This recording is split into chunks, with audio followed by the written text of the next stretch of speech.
everyone who's got an Audi A3, you have a Bugatti in the airbag. On top of that, I completely stripped the interior out, but then I found more damage. If you owned a Bugatti Veyron, a car that costs more than most houses, and it shut itself down for no reason, who would you even call?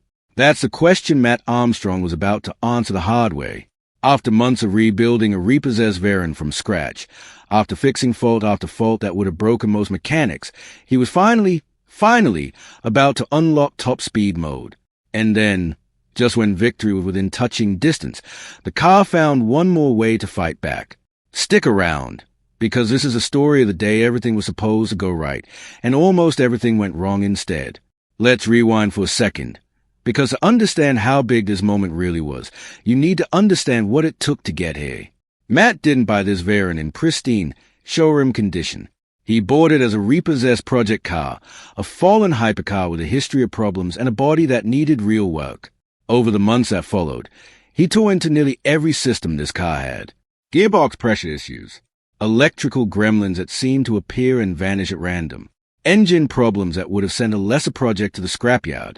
He refreshed the bodywork panel by panel, repaired components that had been neglected for years, and even gave the car a new identity, swapping out the original light blue accents for a satin metallic silver finish that made the Veyron look like it belonged in a different decade altogether. But cosmetics were never the real goal here. The real goal, the thing every Veyron owner dreams about, was top speed mode. This isn't just a setting you flick on. It's a legendary, almost mythical function built into the car's engineering, the mode that lowers the body, locks the steering, and unleashes the car's full, terrifying performance. Unlocking it on a car this complicated, this old, and this troubled was never going to be simple. And it wasn't. So when the day finally came to put everything to the test, there was real tension in the air. Matt and his team loaded up, and the plan was straightforward on paper. Drive the Veyron more than 150 miles to a runway, the kind of wide-open stretch of tarmac you actually need if you're going to test what a car like this can really do. 150 miles is a long way for any car. For a rebuilt hypercar with this kind of history, it's basically a rolling stress test. And here's where the story does something you don't expect. The drive went well. Genuinely well. No major issues. No warning lights flashing on the dash. No pulling over on the hard shoulder. No last-minute scrambling. After everything this car had put them through, the Veyron behaved. It just drove. Mile after mile ticked by, and with every one of them, you could feel the optimism building. Maybe, just maybe, this was finally going to be the day. They reached the runway. This was it. The moment everything had been building toward. Top speed mode wasn't just switched on like flipping a light switch. Getting there meant clearing every fault, satisfying every system check, making sure the car's computer agreed that everything was safe to push to the limit. And after all the setbacks, all the late nights, all the false starts, it worked. Top speed mode activated. The nose dropped, the stance changed, and for a moment, this Veyron looked exactly like the hypercar it was always meant to be. You'd think that's where the story ends. Hero unlocks ultimate power. Hero drives off into sunset.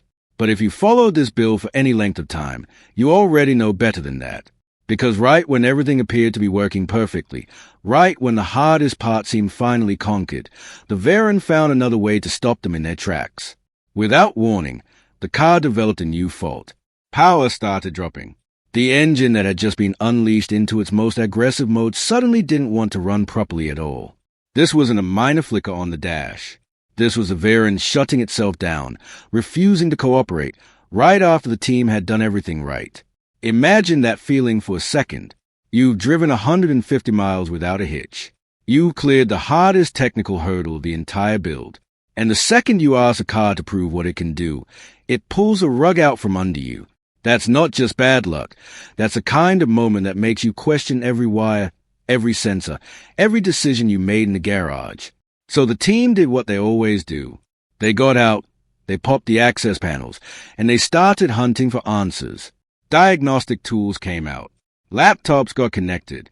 And slowly, a picture started to form, though not a complete one. The early signs pointed toward a communication issue involving the fuel pump control module, a part responsible for talking to the engine and making sure fuel gets where it needs to go, when it needs to be there. If that communication breaks down, the engine can lose power or cut out entirely, exactly like what they were seeing. But here's the frustrating part. Even with that lead, the exact cause wasn't clear. Was it the module itself failing? A wiring issue interrupting the signal? Something deeper in the electrical system that had been lurking the whole time? Nobody could say for certain. Not yet. And that uncertainty is almost worse than a clue-cut failure, because it means the search isn't over. It just shifts to a new front. What makes this thing even more is the pattern. This wasn't the first electrical gremlin this Veyron had thrown at them. It wasn't the first time a part of the car had quietly failed only to reveal itself at the worst possible moment. Gearbox pressure, engine troubles, electrical faults. This build had already taught Matt that no victory with this car comes without a price. Top speed mode wasn't the finish line. It was just the next checkpoint, and the car had already found a way to make him pay the toll. And if you think calling in professional help would make this easier, think again. Anyone who has actually tried to get support for a car like this knows the truth. Owning a Bugatti doesn't come with the safety net you'd expect for a car worth this much money. When something breaks, you're often more alone than you'd ever imagine, hunting for parts, hunting for answers, with very little help coming from the people who built the thing in the first place. So there they were, standing next to a hypercar that had just tasted its own full power for the first time in years, only to shut down before it could prove what it was truly capable of. The team had two choices: pack it in, frustrated, and live with the unanswered question, or keep digging, keep testing, and refuse to let this be the ending. They chose to keep digging, because that's what this entire build has been from day one. Not a straight line from broken to perfect, but a relentless cycle of fixing, testing, failing, and fixing again. Every single fault this Veyron has thrown at them has eventually given up its secret. The gearbox issue got solved. The engine problems got solved. The electrical gremlins got chased down one by one. There was no reason to believe this fault would be any different, except for the fact that it had picked the worst possible moment to strike. As the diagnostics continued, the mood on that runway told its own story. You could see it in the way the team moved, the mix of exhaustion and determination that comes from chasing the same kind of problem one more time. They weren't shocked by another setback. They were just tired of it showing up right when they were closest to the finish line. By the end of this attempt, the picture was clear, even if the cause wasn't. The Veyron had been pushed into top speed mode, a genuine achievement after everything this car had been through. But it had also reminded everyone watching exactly why this build has never been simple. The fuel pump control module, or whatever was hiding behind it, had the final word. And the team was left exactly where this kind of story always seems to leave them, staring at a fault, working through the possibilities, and refusing to give up. So the video ends not with a clean victory, but with a cliffhanger. The diagnosis isn't finished. The cause isn't confirmed. And the question that brought everyone here in the first place, what can this rebuilt Bugatti Veyron actually do at full power, is still sitting there, unanswered, waiting for the next attempt. If there's one thing this build has proven over and over, it's that this Veyron does not give up its secrets easily. Every fix has come at a cost. Every step forward has come with a setback waiting just around the corner.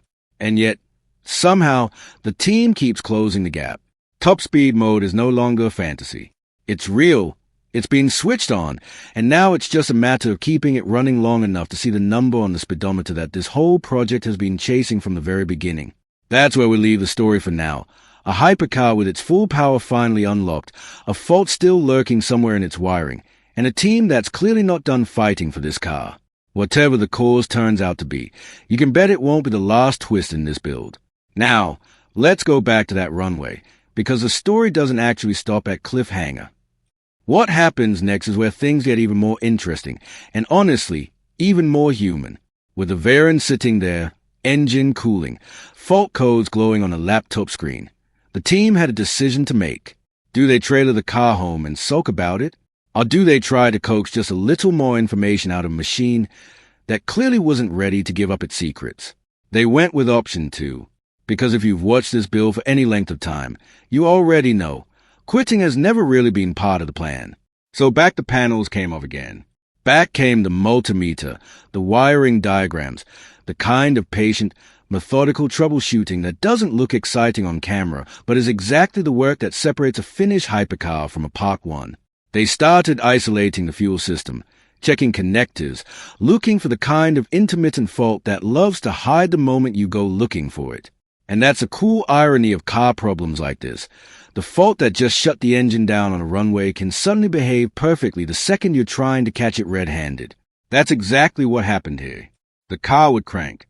It would show signs of life.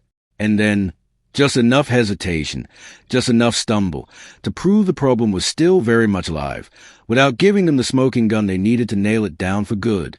This is where the fuel pump control module came back into the conversation, and where the story takes a turn that's almost more frustrating than the fault itself.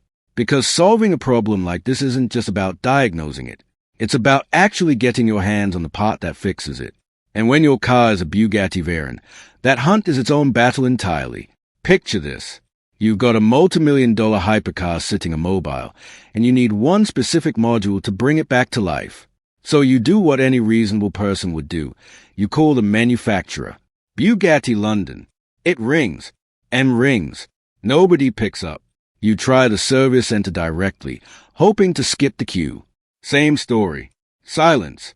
You try Bugatti Paris next, even though the time difference makes it a stretch, only to find they claim to be open through the week, but somehow nobody's answering the phone in the middle of a weekday. At this point, you'd expect a brand like this, a brand built entirely on the promise of perfection, to have impeccable customer service to match. But that's not what happened. Sales? They called back within minutes, more than happy to talk about a new car. Service, the department that actually mattered in this moment, didn't respond at all. It's almost funny, if it wasn't so maddening.